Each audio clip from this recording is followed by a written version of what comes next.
Breast Cancer Awareness Month. 1 in 8 women will be diagnosed with the disease, and that statistic has recently hit the CBS 6 newsroom. Leslie Desjardins, a photographer and editor here at CBS 6, is currently fighting aggressive breast cancer. Leslie and her husband Michael have 4 special needs sons, all adopted from other countries, and they've just received even more bad news. Jennifer Lukey shares a story tonight that has touched us all. When you've got 4 boys. Hey, dude. Were you sleeping? Under the age of 16. Mama, this is weird. What is You going to ask him about it in the nose? 2 of which are still learning to speak English. Half is boy. Nothing is routine.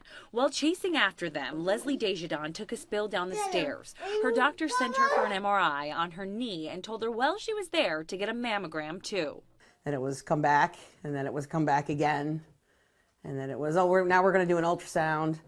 Oh, wait, now it's a biopsy. And I think it was about a week and a half later, we got the phone call.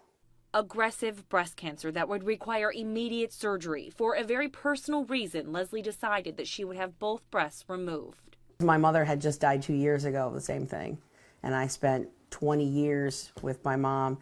It would, you know, she would take care of it. It would come back. She would take care of it. A few years later, it would come back. And unfortunately, that's what her older 2 sons had remembered. When I heard the word cancer, I thought of my grandmother when she had it and she ended up dying from it, so it was a big fear in my mind, thinking my parents could have the same fate. The Desjardins have been trying to keep family life as normal as possible in between surgeries, chemotherapy, and hospital stays. You feel helpless because I feel like there's nothing I can do besides try to keep the home front going and take care of things so she doesn't have to worry about it, so she can focus on what she needs to. But a few months ago, Michael started feeling under the weather. So I said to him immediately, I said, if you think you're getting a cold, you've got to get to the doctor because, you know, you're going to kill me. You know, I have no immune system. It was not a cold. Michael has thyroid cancer that has spread to the lymph nodes. He's already had surgery and will begin radiation soon. Each time something would come up, we'd be like, you know what, we'll get through it. We don't know how we'll do it. And a lot of it, we just look at the immediate couple days ahead of us. We can't look at 2 weeks out, 3 weeks out. How this family keeps such a positive attitude during such a trying time is a testament to their inspiring outlook on life and their experience with Leslie's mom. Very soon after they told me, you know, I knew in my head, I was like, I'm going to handle this the way that she handled this.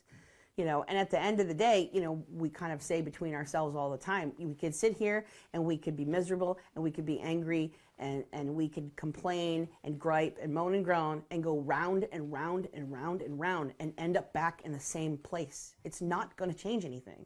And there's still a very long road ahead. Michael's treatment, another 2 months of chemo for Leslie, and I have to finish, you know, reconstruction on the top, and then it has been recommended that I also have my ovaries removed because with the BRCA gene, I'm 60% chance of ending up with ovarian cancer as well. Now, as we mentioned, Leslie works here at CBS 6. She is the morning editor and a photographer. She's been trying to come to work as often as she can between surgeries and treatments to help provide for those 4 boys. But it's been a tough time, and now with Michael's diagnosis, the situation has gotten much harder. If you'd like to offer this family help, you can go to our webpage, cbs6albany.com, to learn how, or if you'd like to donate to breast cancer research and treatment in general, we've also got a link up there on our site to the local American Cancer Society.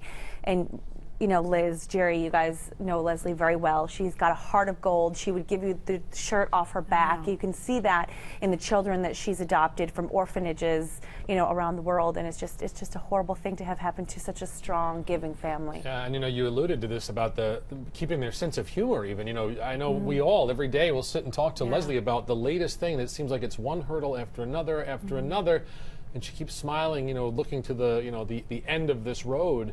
Yeah. And I think it's amazing to all of us. We all complain about the problems we have on it every day, but the way that they're able to just be resilient the way they are is inspiring. In so many ways, she has brought this home for us and also inspired us. I mean, just her attitude and the fact that she comes to work every day. I mean, that it's just an incredible, just resiliency, spirit that needs, I think, to be And you've done a beautiful job of just letting everybody know about her. Well, she's become a very fast, very good friend to me. And I asked them, because you have to, you sit there, do you ever just look at each other and cry? And she said, we looked at each other and laughed. That's the only thing we could do, because you have to deal with it, you have to move on. And for those 4 little boys at home, they have to keep their chin up. They have to keep pushing through treatment, like so many women and so many families have done when battling cancer. And you've done a lot to help make this happen, so nice job to you too, Jen. Yes, thank you very much. Anything for Leslie. And this, it couldn't be a more appropriate time, I think, to be making this case or to be pointing this out to people. Jen, thank you.